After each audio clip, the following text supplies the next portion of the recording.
हाँ, सुनने के लिए जाते हैं तो पार्वती जी ने शिव जी से एक प्रश्न अमरनाथ की गुफा में करा था। कभी आप लोग अगर ध्यान दें तो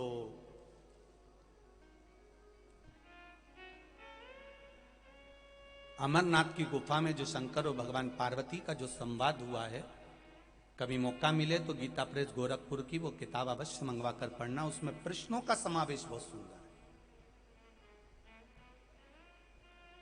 पार्वती जी ने भगवान शिव से एक प्रश्न किया कि हम सती के रूप में जन्मे थे और सती माता के रूप में जन्म लिए और कुंभज बाबा के यहां कथा सुनने के लिए गए।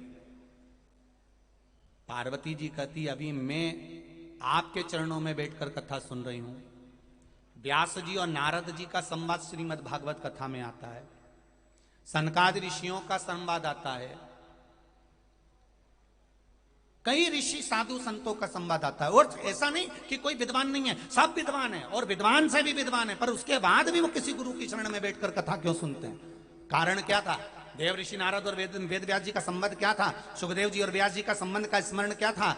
महाराज, जब आखिर इतने बड़े बड़े विद्वान संत साधु सन्यासी तपस्वी साधक उपासक इतने विद्वान थे, तो फिर कथा क्यों सुनने गए? उसका कारण क्या?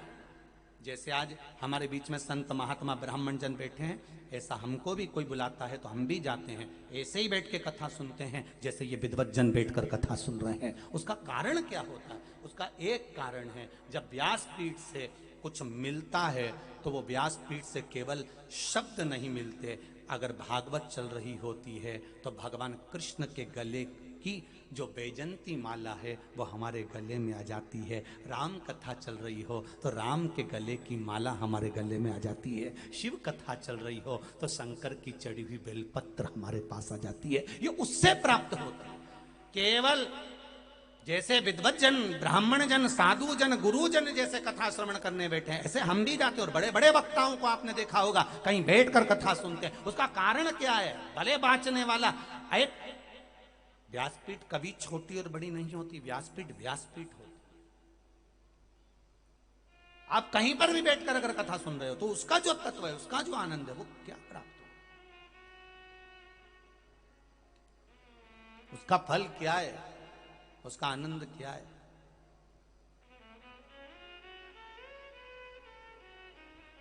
महाराज,